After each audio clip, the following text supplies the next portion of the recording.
We're out here with the 2022 Corolla Cross. This is the XLE. It has the upgraded headlights. You also have upgraded daytime running lights that come with them. These headlights have adaptive front lighting systems, so when you turn the steering wheel, the lights will shift to adjust as you turn. You also have fog lights only available on this XLE. And then since we're at it, I know you guys can't see a whole lot because it's so dark, but let's look at these tail lights and then we'll hop on the inside and go for a little night drive together. These are pretty basic tail lights. They are wraparound, but they also have some nice detail that go all the way across, kind of striations all the way up, all the way down. Let's check out the blinkers. We have blinkers on the side mirrors here.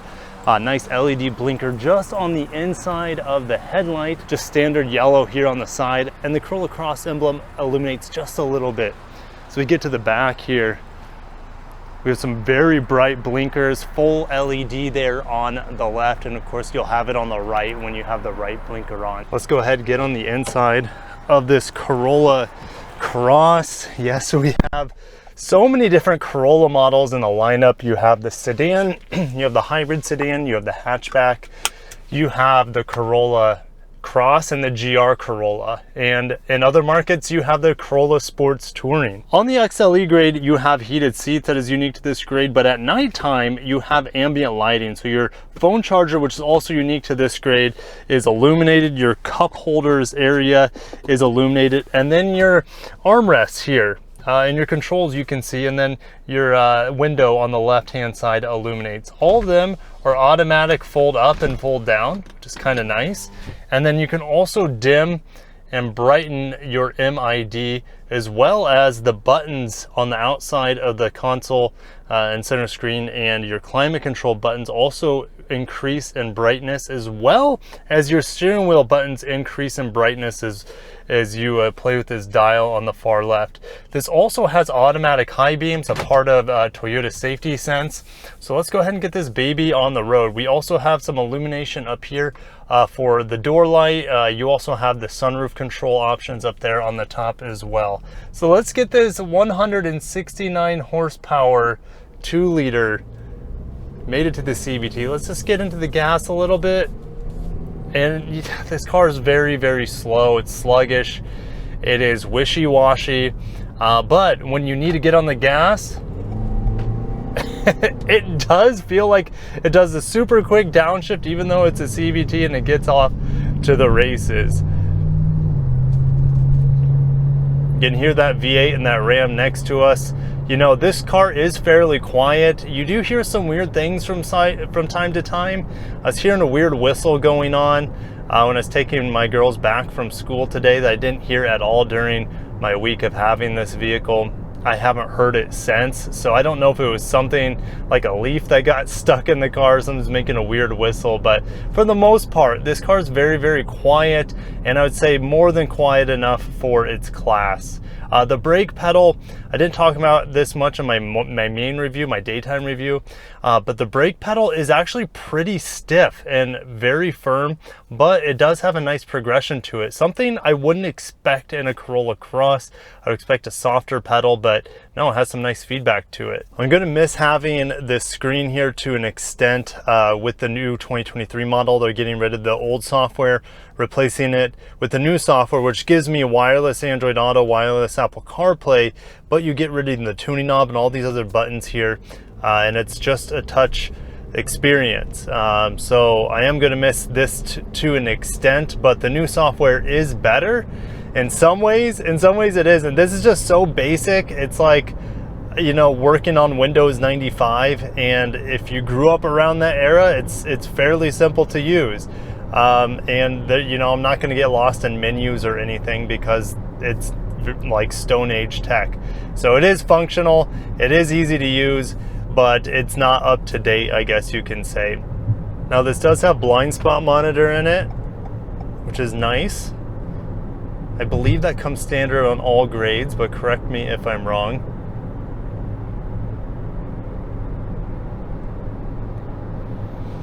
Now the adaptive front lighting, it's not nearly as aggressive as Mazda's, for example. Mazda's, you really see the lights move.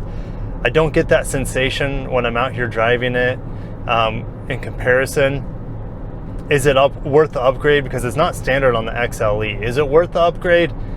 I guess if you're going to be driving a lot at night, if you commute at night, if you live up north where your days are very, very short, then yeah, I could see it being worth it for you. Let's get around this Mazda MPV. I'd love for Mazda to bring back another minivan. They have the Mazda 5.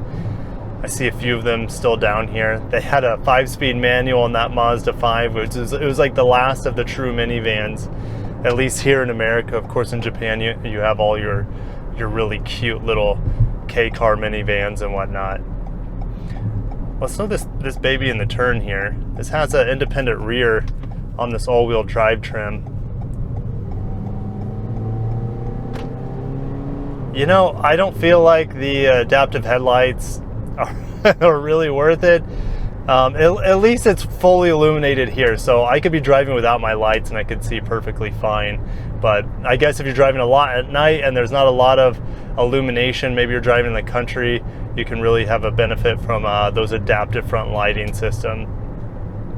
But the car does handle very surprisingly well. Now, let's be real, it's going to have plenty of body roll, but it does feel light. I never feel like this car is so heavy or I'm getting bogged down in the turns or anything. I haven't once overwhelmed the tires on this vehicle.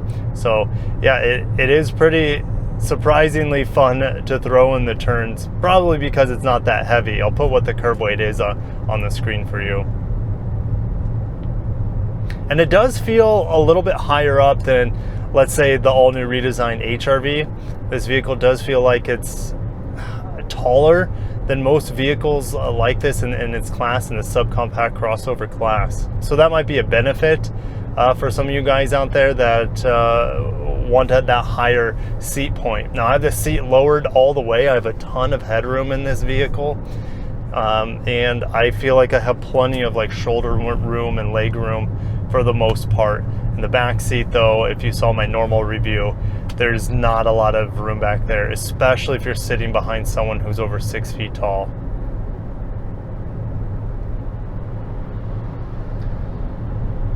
Little pizza delivery there in the Veloster. I'm getting like 32 miles per gallon in this thing. Oh, there was a nice Lamborghini Urus back there. I'm getting 32 miles per gallon on it. The clock says 30, but that includes me sitting in car line for about 40 minutes for 2 or 3 days, getting B-roll, just sitting and letting the car idle. It does have a start-stop system in here that is pretty abrupt. You can see this button down here that does turn off that stop-start system, and you might want to do that. Unfortunately, it's always on the next time you turn the car back on. So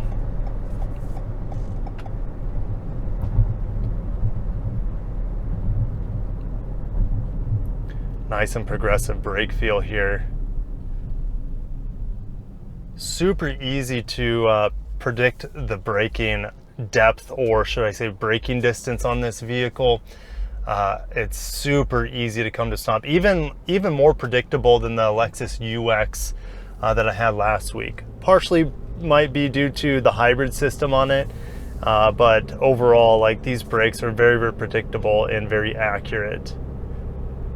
Nice little Lexus LS 430 coming there out of Starbucks. There's other restaurants in that plaza as well, so I just know that parking lot leads straight to the Starbucks.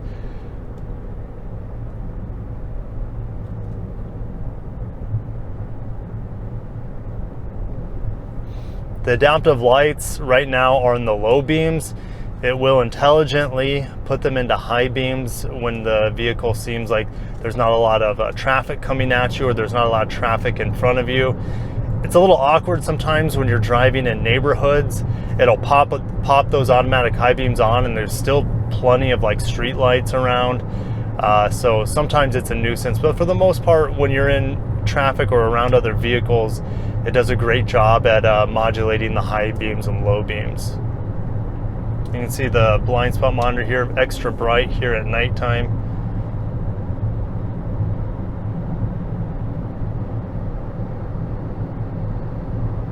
Oh, CHR, rest in peace CHR, just got discontinued in North America. The writing was kind of on the wall when Toyota decided to make this vehicle here stateside in Alabama. A lot of people are going to miss the CHR. It lives on in other markets. They're getting a redesign. It's going to have a plug-in hybrid system as well as a hybrid system. Essentially, it's going to be a lifted Prius Prime, and that's going to be an amazing thing for many, many people outside of America. Now, this vehicle is getting that hybrid system as well. Expect around 40 miles per gallon. That's kind of what I was getting with the Lexus UX with a very... It's almost like the Lexus UX has an outdated hybrid system, but it's still based off the 2-liter that's in this car. The Corolla Cross will be getting a next generation hybrid system based off that 2-liter. I think it'll be the 5th generation, and it should get better power. 181 horsepower is in the Lexus UX hybrid, and then 194 horsepower to 196 horsepower is what we're expecting in the Corolla Cross hybrid. I will be driving it in the spring, in April, I believe, alongside of the Prius Prime. So make sure you're subscribed if you want to see the Corolla Cross hybrid as well as the Prius Prime driving impressions this spring.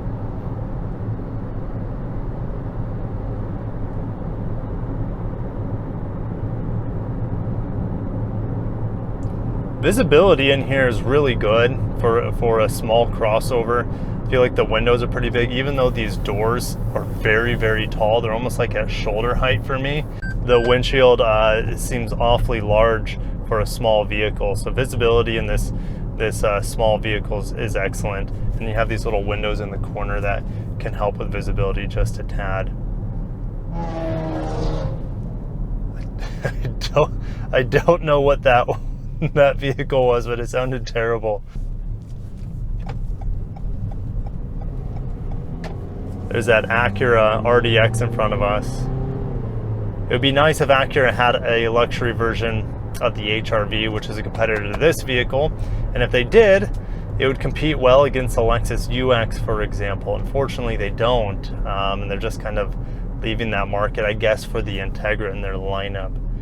We have the CR-V in front of me. Make sure to watch my CR-V hybrid review. A lot of people really enjoy the CR-V. It's one of the best sellers for the brand. We have a nice Cayenne over there. Beautiful nighttime lights on the Cayenne, as you would expect for a premier luxury brand. And as I accelerate, it's just inconsistent. I feel like you have to bury the gas pedal to get this vehicle to hustle. And sometimes with this setup, the CVT, when you're coming to a stop, you feel it shudder sometimes, almost like it shifts into first gear, to the real first gear, and it feels a little vibration-y.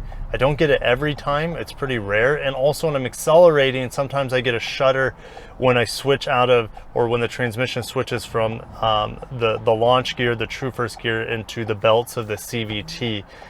But that's probably 1 out of 50 times, I feel like, when you're accelerating. It's pretty rare as well. Now, the vehicle I'm in does have about 8,400 miles, so it's not technically brand new anymore, even though it's a 2022 model. The 2023 model is hitting dealerships. It is in production. The pricing is up on the website as well if you guys want to check out the builder on Toyota.com. It's a nice Subaru wagon there. Their taillights are out though. That doesn't look good. Well, their taillights work, but their nighttime taillights don't. If that makes sense, the brake lights work, but the nighttime taillights do not. So I'm going to end it there as we pull into a more residential area. That Hyundai needs to fix its headlight as well.